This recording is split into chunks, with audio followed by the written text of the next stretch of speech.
Okay. Yeah. Thank you. Thank you.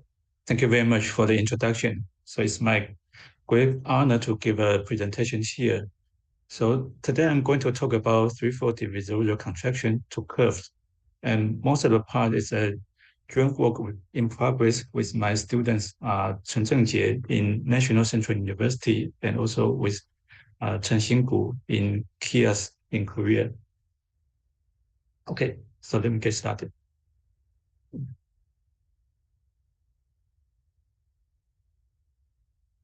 Okay, so I think that the classical minimum model program has been has been very successful during the past 20 years also. The in the year 90s, Mori, Collard, and Kawamata, and many others, they proved that the MMP holds in dimension 3. And then after that, there are some important breakthroughs, like including BCHM and also the recent work of Biokas. So my guiding problem today is that how explicit do we know about the mirror models, and also how explicit do we know about the maps in mirror model programs. So we cannot expect that to answer this kind of question in arbitrary high dimension, but let's focus on threefolds in today's talk. So in today's talk, I'm going to tell you more about the classification of the visual extractions over points. And also I'm going to tell you something about the classification of the visual extractions over curves. And, and then I'm going to talk about the factorization of threefold bidirectional maps. And if time permits, I'm going to talk about some applications and further discussions. Okay, so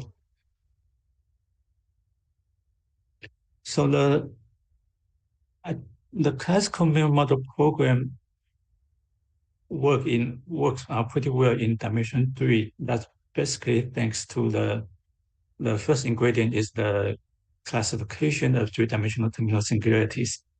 So this was basically done by Mashri and Kula Mori, and also some other people. And more, but not only we know the singularities, not only we know the terminal singularities, but also we know the extremal neighborhoods. So by extremal neighborhoods, we know the singularities on rational curves. So remember that in MMP we are very interested to finding rational curves, and then we are interested in those extremal curves, and then we want to construct those extremal curves. So the question is that what kind of singularities can appear in the given rational curves. So in the case of dimension 3, then this is the main ingredient of Coulomb-Mori. So they classify all possible singularities on the given region, on the given extremal curve. So, and by using this classification, they can prove that the flip always exists. And then, so by some other technique, then we can show that the flip terminate. So this kind of technique, classically, it was done by introducing some numerical numbers like difficulties or some other integers. So whenever we perform a flip, and we are expecting that the difficulty will drop, and then at the end this cannot be dropped forever. So it's going to terminate. Okay. Yeah. So let me start by recall a little bit that what do we know about the terminal singularities in dimension 3.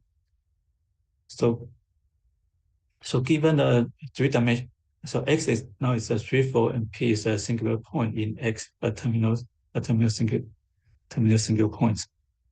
then we know that there is a so-called canonical cover.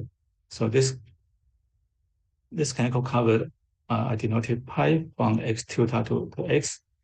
So has the following nice property. So first of all, this is going to be a tau in codimension 1. And moreover, we can realize the the singularities in question P in X is can be realized as a P tilde in X tilde quotient by the second group of order R. Okay, so this number R is is nothing but the Cartier index of the singularity P in X.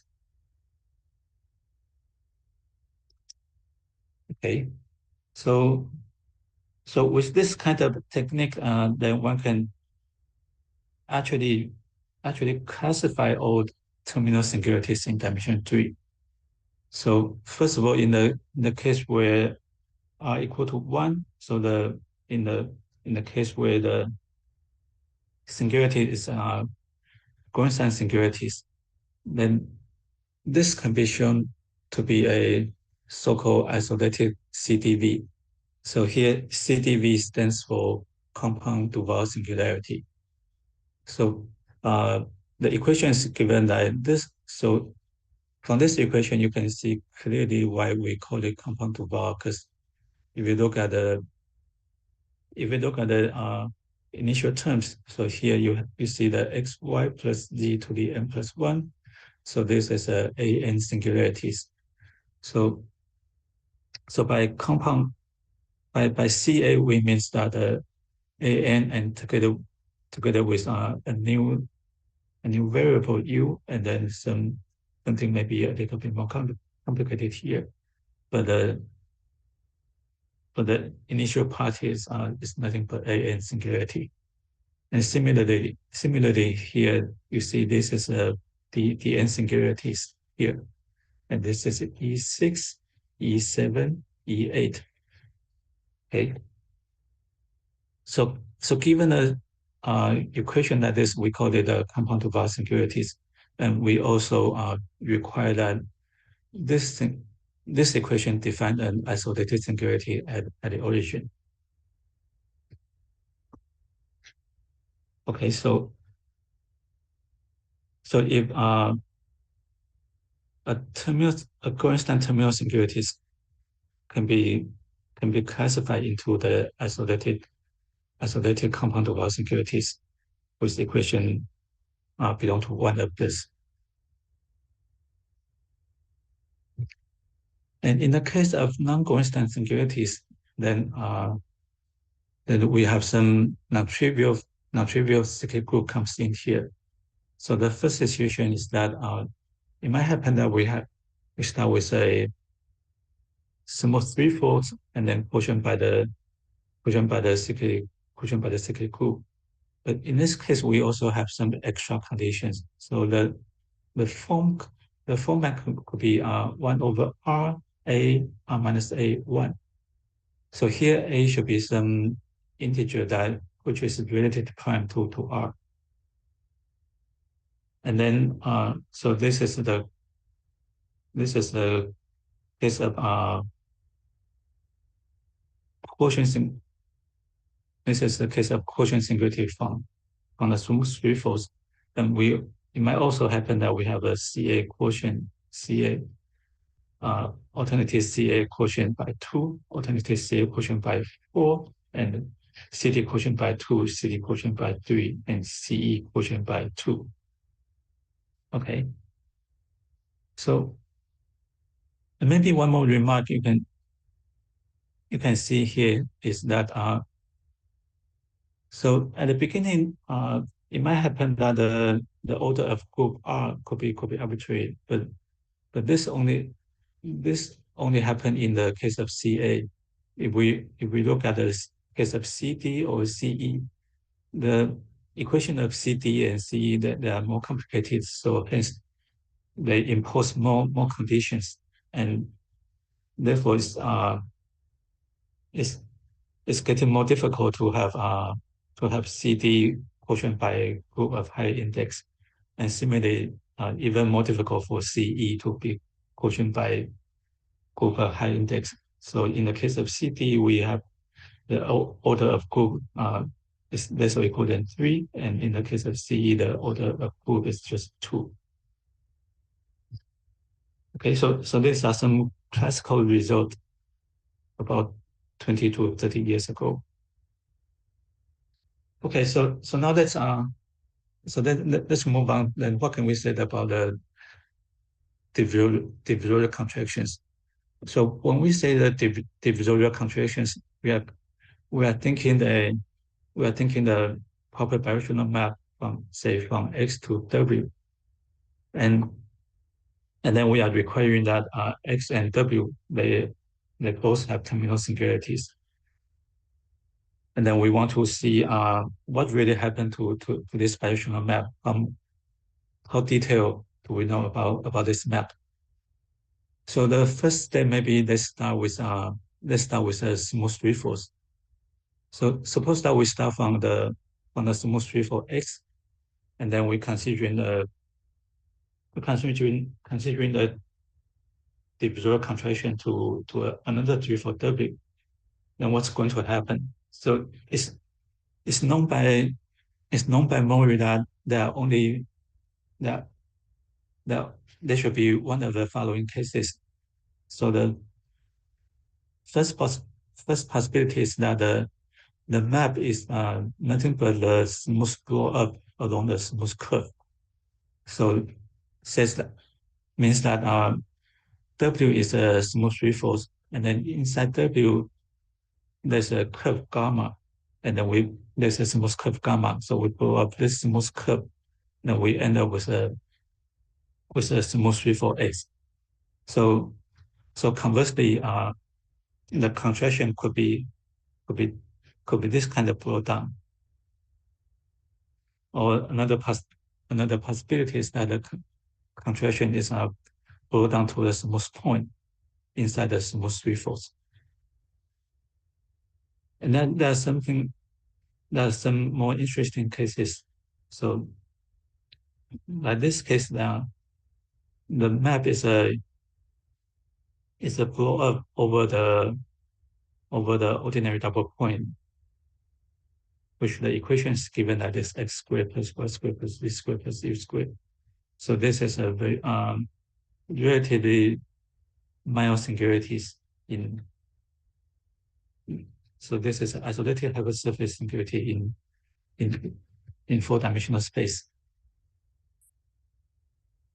So if we just blow up this point, then we will end up with a smooth variety X.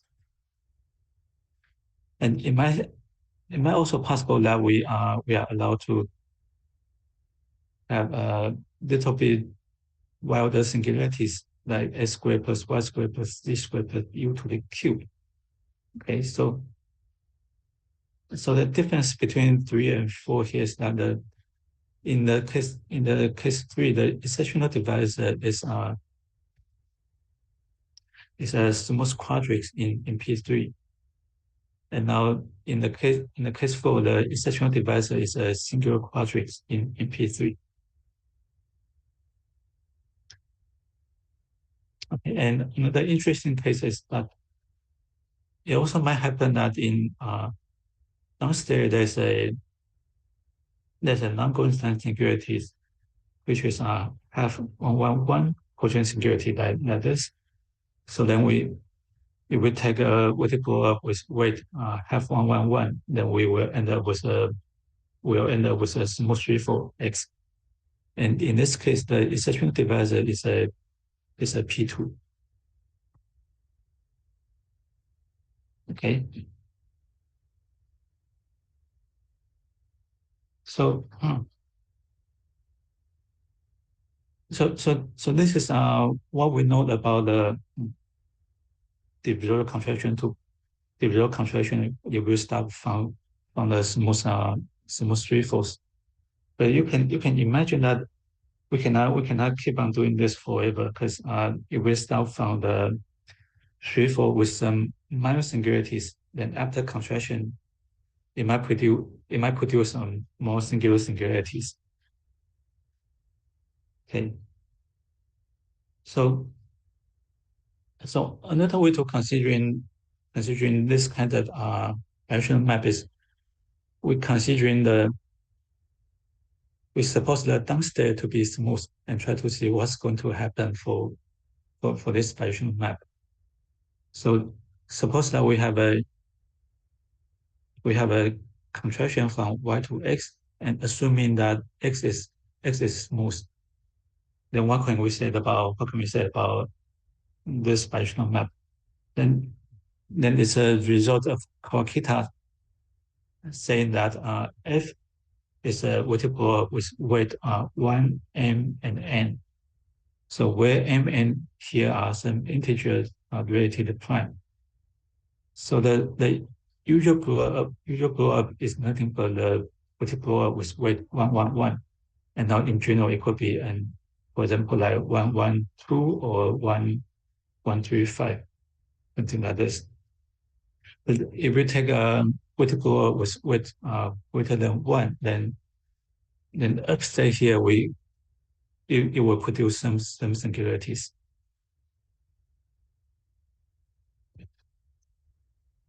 Okay, so then let me summarize what we know about the divisional contraction to points. So all this result mainly due to Kawamata, Hayakawa, Kawakita, and Yamamoto's. So we know that extractions over the terminal quotient singularities is the Kawamata blow-up. So Kawamata blow-up is a weighted blow-up with weight 1 over r s minus s1, and where s and r is related prime. And extraction over the terminal quotient singularities also can be realized as a weighted blow-up. But this weighted blow-up is not in order to realize as a weighted blow-up, sometimes we might need to embed it into the high dimensional space in C5, for example. And extractions over terminal non-constant singularities can also be realized as a weighted blow-up under certain embedded into a 4-dimensional quotient space or 5-dimensional quotient space. Okay, so due to the efforts, then now we know that the real contraction to the point, or we say the visual extractions over the point can always be realized as a weighted blow-up.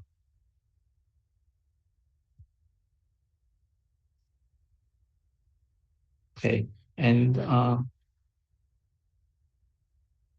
in this classification, I think one of the most important key observation is that extremal extractions over the terminal threefolds has discrepancy A over R with A less or equal than 4. And this observation was made by Kawakita and basically used some very beautiful application of the singular Riemann-Roch formula.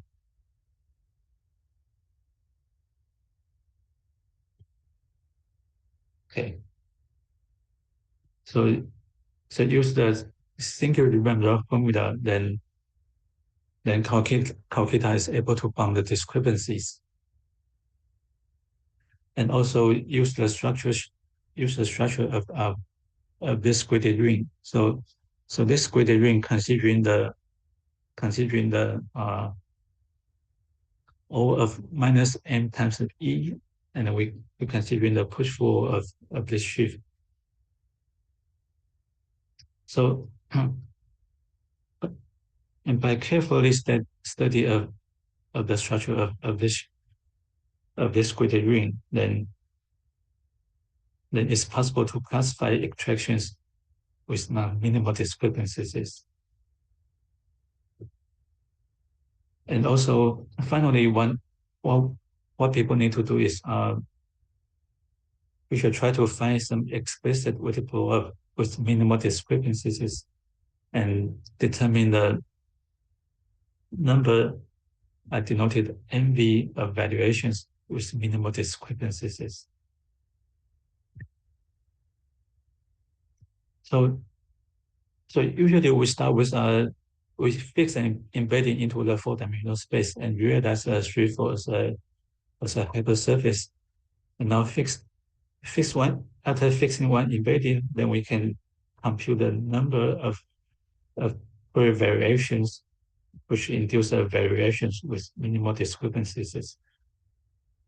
And if we are lucky that number of the number NV equal to number NW, then we are done. Then extractions can be realized as weighted blowups. But if somehow we are not so lucky that there are more valuations than the easy toric valuations, then what we need to do is that we need to change the embedding a little bit. For example, enlarge the ambient space so that in the larger ambient space we can find more toric variations. So that's the reason why that sometimes we need to embed into the five-dimensional space instead of four-dimensional space.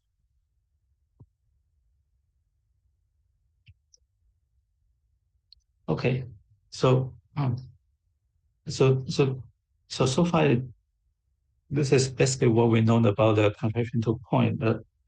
In the case of the contraction to point, then we know everything very clearly and everything can be classified. And then, so we want to move on to the study of the divisorial contraction to curves. So by divisorial contraction to curve, we mean a threefold divisorial contraction from y to x, and then this contraction will contract the exceptional divisor E to the curve C in X. Okay. So now, so now the result of Morris is that if Y is smooth, then then the both C and X are smooth. So so if upstate the threefold Y is smooth, then we know that this smooth freedom is nothing but a blow up of a smooth curve inside the smooth threefold. Okay, and moreover, by the result of Tarkovsky, we know that if X has very mild singularities, say Gorenstein singularities, then we know that the X is smooth and Y is a locally complete intersections. Then the this bidirectional map F is nothing but a blow up along the curve C, and then the singularity in Y can only be the Gorenstein singularity of A type. So it's CA singularities.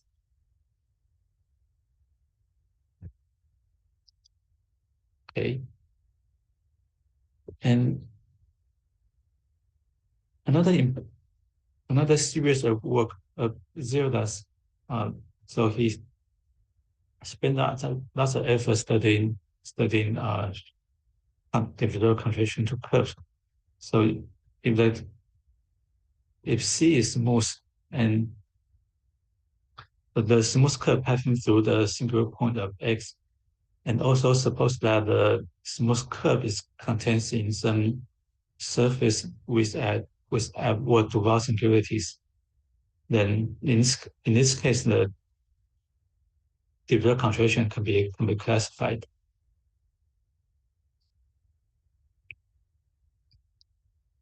Okay. And the main difficulty is the case that if if if the curve itself is not necessarily smooth and also passing through the singularity of X, then this is the most challenging situation. Okay, and so in a joint work with Hsin-Ku and Jheng-Jie, then we considering this problem and we are able to see the following. So that y to x to be a divisor conversion over the curve C in W, and then we expect that uh, no matter what, C is going to be the locally complete intersection planar curve. And this divisorial extractions can be realized as a multiple in a 4-dimensional space or 5-dimensional space, or at worst in 6-dimensional space. And threefold divisorial contraction curve can be classified. Okay, so before we move on to the idea of the proof, let me show you some examples. So the first example I would like to show you is that so given a hypersurface like this, xy plus g z u, and with the m to be the multiplicity of g z u, and considering the curve c defined by the y and z and u, so the curve c is the x-axis. Then let's consider the weighted blow-up with weight 0 and 1, 1. So when I said this, that means that the weight for x is 0, the weight for y is n, and the weight for z is 1, the weight for u is 1. Okay, so one can easily compute that if you consider this kind of weighted blow-up, then you can compute the local chart of y, and then you can compute with the singularity of y. And then you will see that there's a unique non-constant singularities, and the unique non-constant singularities is of this type. So it's isomorphic to 1 over m minus 1, 1. So it's a cyclic quotient singularity of index m. So m is just this number m here. And depending on the factorization of GMGU into linear factors, then the preimage over the origin may have many components. So what I mean is that so the number of components is the number of the linear factor here, and also if similar linear factors has multiplicity greater or equal than 2, then it's going to produce some extra constant singularities on that component. Okay, so this example shows that over the origin, the number of irreducible components could be arbitrarily large.